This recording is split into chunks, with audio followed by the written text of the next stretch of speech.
또 한가위 명절을 맞이해서 오랜만에 고향을 찾아주시고 또 예배에 참석하신 여러분을 진심으로 환영합니다. 또 이렇게 함께 예배드리는 여러분들을 주님의 이름으로 축복합니다. 자, 한가위는 너무나도 좋은 그런 절기인 것 같습니다. 날씨도 춥지도 않고 덥지도 않고 또 오곡백화가 다 무르익어가는 그런 계절이고요. 또 들판에 보면 벼가 이제 이삭을 내고 고개를 숙이고 앞에 이제 수확을 기다리고 있는 아주 좋은 계절입니다. 가을은 수확의 계절인데 우리 교회도 이제 10월을 맞이해서 영적인 수확을 해야 될 줄로 믿습니다. 그래서 제가 기도하는 가운데 원래는 9월에 했어야 되는데 너무 날씨가 덥기 때문에 10월로 정해서 10월 22일에 새생명 전도 축제를 하고 이번 주부터 계속 기도도 하고 패신자도 작정해서 생명을 구원하는데 최선을 다하시는 우리 모든 성도님들이 되시길 주님의 이름으로 축원합니다. 안식일은 여호와 하나님께서 천지를 창조하시고 인간을 창조하신 후에 쉬신 날이 바로 안식일입니다. 하나님께서는 인간들에게 엿새 동안은 내 모든 일에 힘써 행할 것이나 일곱째 날은 아무 일도 하지 말고 쉬면서 하나님 앞에 예배드리라 말씀하셨습니다. 그러나 안식일을 거룩하게 지키는 것은 하나님 자신만을 위한 것이 아니라 사실은 사람을 위한 것이에요. 사람이 기계가 아니잖아요. 그러니까 일주일에 한 번 내지 두 번 정도, 하루 내지 이틀 정도 쉬면서 재충전하고 또 사회에 나가서 열심히 일을 할 수 있도록 하나님께서 우리를 만드셨다는 사실입니다. 또한 안식일은 이스라엘 백성이 애굽의 노예에서 해방된 것을 기억하며 감사하는 날이 또한 안식일입니다. 자, 그런데 우리는요, 이 안식일을 지키는 것이 아니라 주일을 지키고 있죠. 주일은 바로 주님의 날이라는 뜻이에요. 세상 사람들을 말하면 일요일인데 바로 이 날이 주님의 날인데 바로 예수님께서 십자가에 달려 돌아가셨다가 부활하신 날, 안식 후 첫날 부활하신 날이 바로 주님의 날입니다. 그래서 이 부활의 날은 바로 예수님께서 죽음의 권세를 이기시고 승리하신 그런 날에 우리가 주일을 지키고 있는 것입니다. 하나님의 구속함을 받은 백성들은 이 날을 기억하며 함께 모여서 구원의 은총을 노래하고 또 감사하며 하나님께 예배를 드립니다. 예수 그리스도께서 이 땅에 탄생하신 것을 기점으로 해서 기원 전과 기원 후로 나눈 것처럼 예수님께서 부활하신 그 주일을 중심으로 해서 안식일과 주일로 우리가 나눌 수가 있는 것을 보게 됩니다. 안식일은 토요일이고 주일은 일요일입니다. 안식일은 창조를 마치고 쉬신 주간의 마지막 날이라고 한다면 주일은 구속사업, 구원하고 속량하는 그 사업을 완성하신 한 주간의 첫째 날이죠. 첫째 날이기 때문에 우리 그리스도인들에게 또한 세상 사람들에게도 매우 중요한 날이다라고 하는 것입니다. 자, 근데 우리가 이 부활하신 예수님, 이 승리하신 예수님을 기념하고 하나님 앞에 높이면서 매일매일 삶을 살아가고 있는데 바로 우리는 예배하면서 주님을 기억하고 천국 소망 가운데 삶을 살아가게 되어 있는 것입니다. 우리가 하나님의 형상대로 지음받은 존재를 하더라도 우리는 다 범죄하여 타락해서 죄 안에 있었고 멸망받아 지옥으로 갈 수밖에 없었는데 우리 주 예수님께서 십자가에 달려 돌아가심으로 인해서 우리 모든 죄와 허물을 다 용서해 주시고 우리는 깨끗하게 되었습니다. 마귀 사탄이 너는 주인이라고 정죄했지만 예수님 때문에 우리는 더 이상 정죄받지 않는 거예요. 용서받은 주인이고 천국의 백성이고 하나님께 당당히 아빠, 아버지라고 부를 수 있는 권리를 우리에게 주셨다는 사실입니다. 주님이 죽으시고 다시 살아나지 못했다고 한다면 우리도 다시 살아나지 못했을 것이고 구원받아 천국에 갈 수가 없었을 것입니다. 따라서 주님이 부활하신 이 날은 우리에게 기쁨의 날이고 감사의 날이고 또한 소망의 날이다라고 할 수가 있습니다. 우리는 이날 모여서 함께 예배하고 주님께 영광을 돌립니다. 우리 하나님께서는 예배하는 자를 기뻐하시고 예배하는 자를 지금도 찾고 계신다고 했어요. 하나님께 예배하는 참으로 신령으로 진정으로 예배하는 우리 모든 성도들이 되시기를 주님의 이름으로 축원합니다. 오늘 보니까 예수님께서 안식일에 한 바리새인 집에 떡을 잡수시러 아마 빵을 드시고 식사를 하셨던 것 같아요. 근데 그 집안에 수종병 든 사람이 있었죠. 이 수종병 든 사람이 있었는데 이 바리새인들은 예수님이 수종병 든 사람을 안식일에 고쳐주나 안 고쳐주나 이렇게 트집을 잡기 위해서 기다리고 있는 거예요. 근데 예수님께서 물어보시기를 안식일에 병 고쳐 주는 것이 합당하냐 아니하냐 라고 물어봐요. 안식일에 병든 사람을 고쳐주는 것이 옳으냐 옳지 않느냐라고 하니까 유구무원 말을 못하는 거예요. 옳지 않다라고 얘기할 수도 없고 옳다고 얘기할 수도 없고 그러니까 얘기를 못하는 거예요. 그러니까 우리 예수님께서 그 수종병 든 사람을 고쳐주시고는 이렇게 말씀했어요. 너희 중에 누가 그 아들이나 소가 우물에 빠졌으면 안식일이라도 곧 끌어내지 않겠느냐라고 했어요. 아들이라든지 딸이 어떻게 어린아이, 갓난아기나 아니면 좀 이제 걷기 시작한 아이가 어떻게 잘못해가지고 물에 빠졌어요. 안식일이니까 그냥 건져내지 말고 하루 정도 지냈다 그 다음날 건져낼 그런 부모가 있을까요? 자기가 기르는 소나 양 같은 것이 어떤 우물에 빠졌다든지 냇가에 빠졌다든지 강물에 빠졌으면 하루 기다렸다 다시 건지겠어요? 그렇지 않는다는 것입니다. 그래서 이 주일과 바로 안식일에 대한 말씀을 하고 있는 것입니다. 자, 그래서 두 번째는 율법이냐 사랑이냐라고 하는 문제입니다. 바리새인들은요 율법을 문자적으로 다 지켜야 구원을 받는다라고 생각을 했어요. 그래서 십계명의 말씀을 다 지켜야 돼요. 그것뿐만 아니라 거기서 부칙을 만들어서 거기에다가 613가지의 사항을 만드는 거예요. 613가지의 사항을 만들어서는 하지 못할 것들을 얘기를 하는 거예요. 그래서 이 주일에는 어떻게 되냐면 불을 피우거나 요리를 해서는 안 돼요. 그 안식일 지키는 규정을 유대인들이 만들 때 그렇게 해요. 그러니까 주일날도 먹기는 해야 되니까 음식으로 해서 그 전날 토요일날 만드는 거예요. 아니 그 금요일날 만드는 거예요. 그래서는 안식일에는 불도 피우지 않고 요리도 하지 않고 이미 만들어진 음식을 먹는 것입니다. 그리고 병자를 치료해서도 안 되고 일정한 거리를 이동해도 안 되고 차를 타도 안 되고 불을 켜도 안 되고 아무 일도 할 수 없도록 그렇게 규정을 하고 있습니다. 그래서 이런 여러 가지 상황을 만들다 보면 너무나도 이 그물이 촘촘하게 되면요 빠져나갈 수 있는 구멍이 없잖아요. 그래서 사람들이 하나님 앞에 예배하고 신앙생활하는 것이 너무나도 피곤해요. 이렇게 하면 이것도 걸리고 저것도 걸리고 이런 이 상황 가운데 그 살아가는 유대인들의 그런 시간이 있었던 것이죠. 그런데 우리 예수님은요 제자들과 함께 하시면서 안식일에 걸어가셨습니다. 제자들과 함께 하는 안식일에 가는데 제자들이 마치 배가 고픈가. 그러니까 들어가다 보니까 밀 이상이 어느 정도 익었어요. 그러니까 그 따가지고 손을 비벼가지고 그 알맹이를 먹는 거예요. 이게 바로 수확하는 거잖아요. 그런 일을 행하기도 했고요. 또 안식일에 병든 사람을 찾아가서 안수기도 하고 또 여러 가지 치료를 통해서 질병에 걸린 사람 치료해주고 귀신에 들린 사람도 귀신을 쫓아내는 일을 하셨던 것을 보게 됩니다.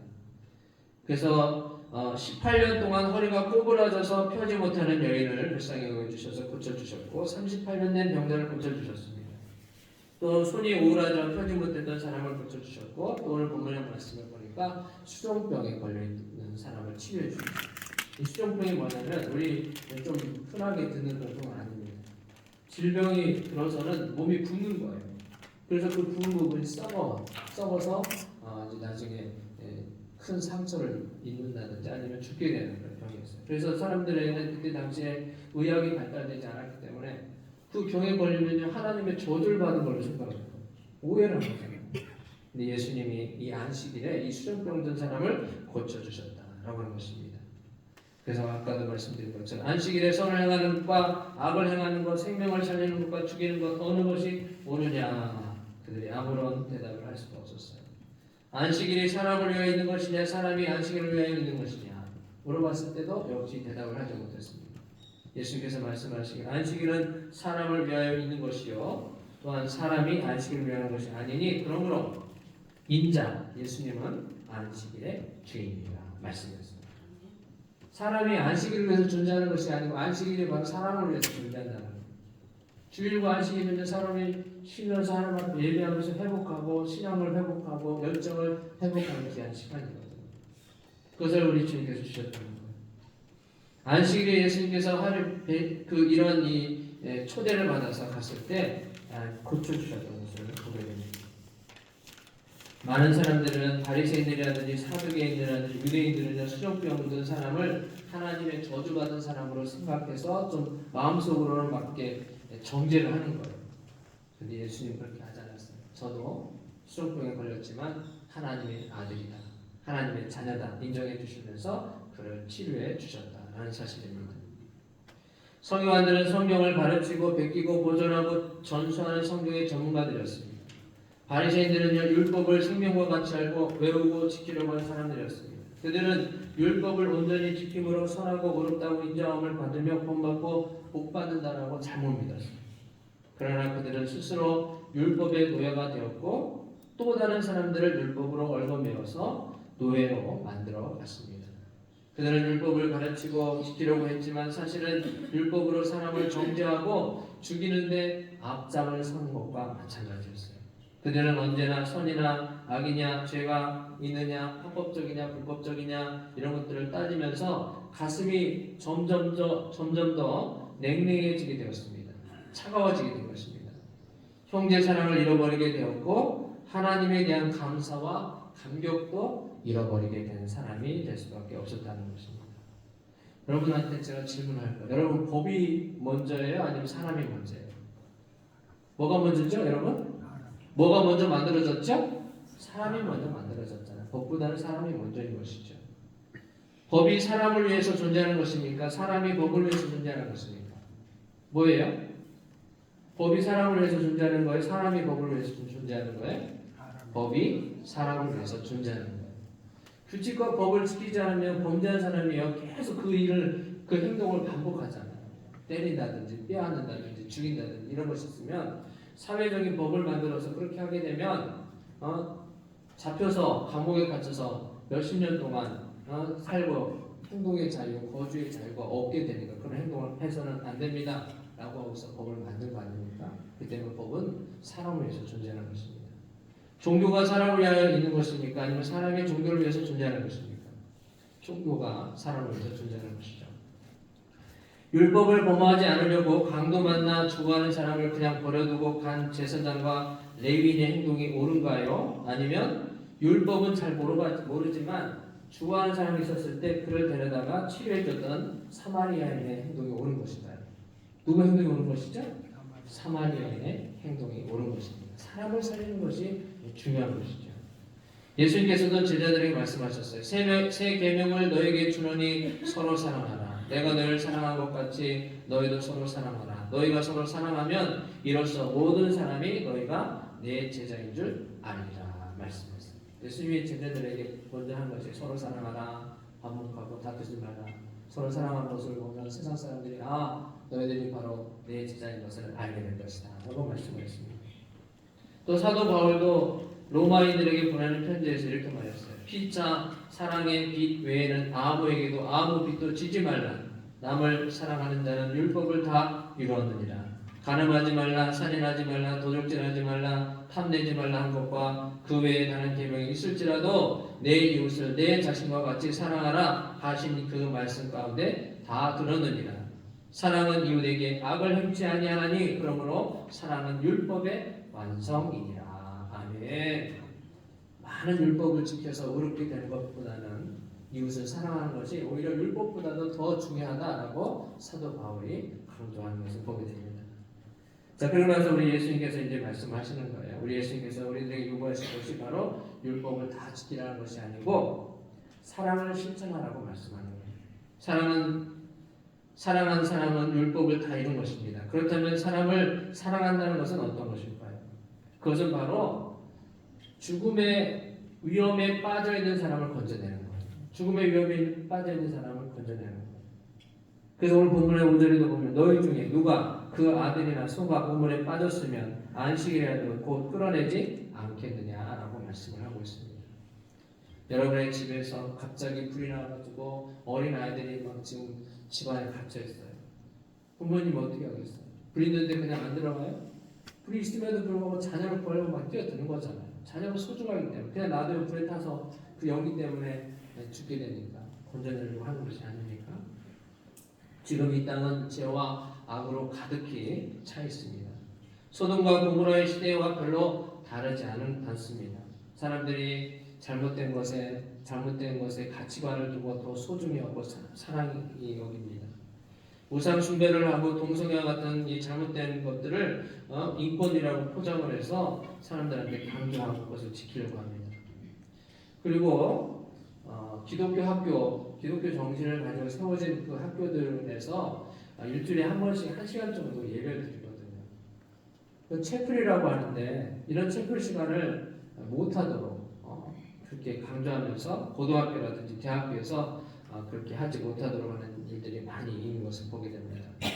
우리의 부모, 형제, 자식들이 어둠의 번세 가운데 눌려있고 죽어가고 있다고 하는데 여러분들 부모님이 형제, 자매와 아들, 딸과 남편과 아내가 예수님을 몰라 지하 가운데 방황하고 있다고 한다면 그냥 놔두시겠습니다. 마치 오늘 본문의 말씀처럼 우물에 빠져있는 그런 상황 가운데 있는 거와 마찬가지예요. 그냥 놔두시겠어요? 아니죠. 건져야 되죠. 그러면 그냥 놔두면 죽잖아요. 그 영원히 지옥에 갈 수밖에 없잖아요. 그 때문에 우리는 건져내야 된다는 것입니다. 하나님께서는요 아브라함을 생각하셔서 불타는 소돔성에 있었던 롯과 그의 아내와 두 딸을 천사를 보내서 건져 주신 거예요. 아브라함을 생각하시고 소돔과 고모라에 있었던 롯과 그의 아내와 그 두 명의 딸을 건져 주시기 위해서 일부러 천사를 보내주셨던 것입니다. 또한 하나님께서는 정탐꾼들을 대접하고 숨겨주었던 기생 라합을 생각하셔서 그녀의 가족들을 멸망해서 끌어내주십니다. 기생 라합이 있었잖아요. 정탐꾼들이 가가지고 숨어가지고 있는데 막 쫓아와가지고 어디냐고 했을 때 그들을 숨겨줬잖아요. 이 직업이 천한 직업이었어요. 기생이었잖아요. 그럼에도 불구하고 하나님께서는 그녀를 생각하시고는 그녀 때문에 온 가족을 구원해 주셨다는 것입니다. 지금 주님은 여러분의 가족과 친척, 친지, 친구, 이웃들을 불 속에서 끌어내어 살리기를 원하십니다. 누가 가서 그들을 끌어내겠습니까? 죽어가는 줄도 모르고 불 속으로 들어가는 사람들, 죽는 줄도 모르고 물 속으로 뛰어가는 사람들을 그냥 놔두시겠습니까? 우리 마음 같아서는 모르니까 멱살이라도 잡아서 끌어서 그 물에서 불에서 건져서 천국으로 이끌어야 될 책임이 바로 우리들에게 있는 것이 아닙니까? 그래서 우리가 이제 10월 22일에 새생명 전도 축제를 하면서 1년에 한 번 내지 2번 정도 새생명 전도 축제 총동원 전도주를 통해서 이름을 적는 거예요. 이름을 적고 기도하고 계속 찾아가서 초청하고 나와서 신앙생활을 할 수 있도록 하는 거예요.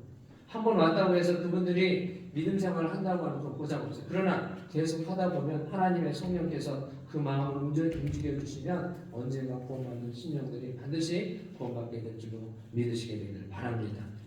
그래서 10월 22일에는 전도 대상자 태신자를 모두 교회로 인도하고 함께 기도하면서 우리가 특별 새벽 기도도 하고 그 대상자를 위해서 기도하면서 하나님들을 이끌어서 그들이 구원받아서 하나님의 자녀되는 그런 기적을 체험하는 우리 모든 성도들이 되시길 주님의 이름으로 축원합니다.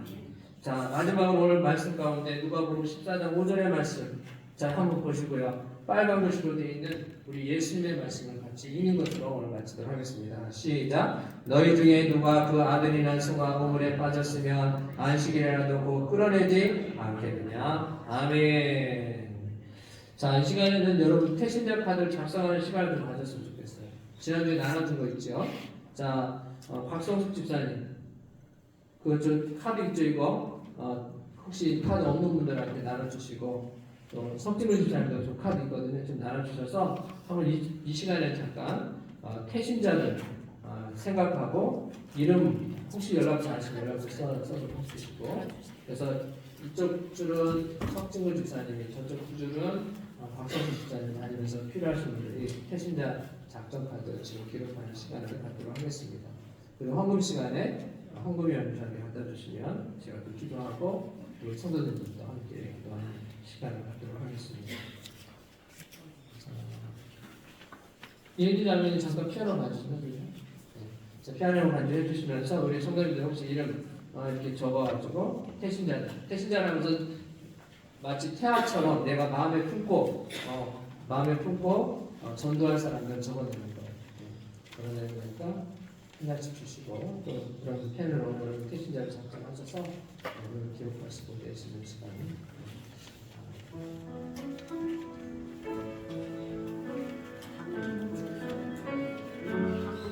전도 못할 거 생각하지 마시고 일단 적어내세요. 적어내면 그때부터 시작이 되는 거예요. 그래서 함께 기도하고 또 언젠가 이번 기회에 나오면 좋고 그것도 안 된다고 하면 다음 기회에 또 나와서 구원받는 역사가 일어나는 분이 함께 주시고 있습니다. 이 시간에는 태신자 이름을 작성하고 함께 기도하겠습니다.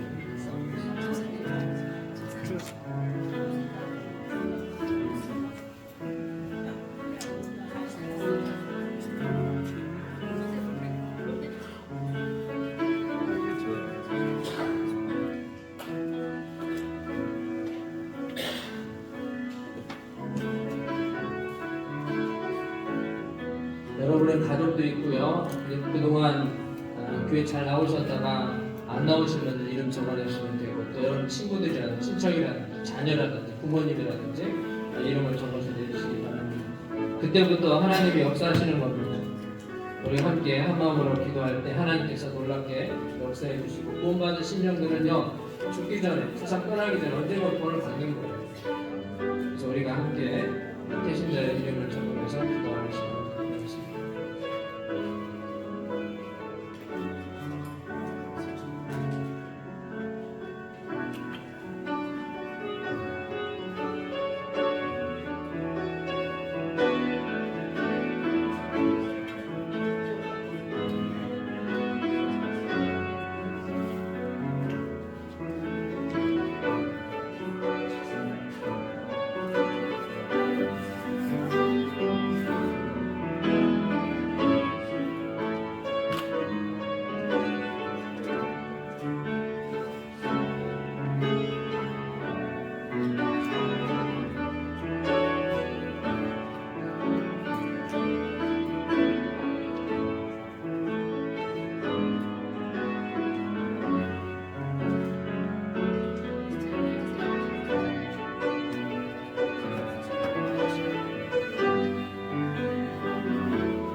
자 이제 걷어주세요. 걷어주시고 봉헌함에 넣어주시기 바랍니다.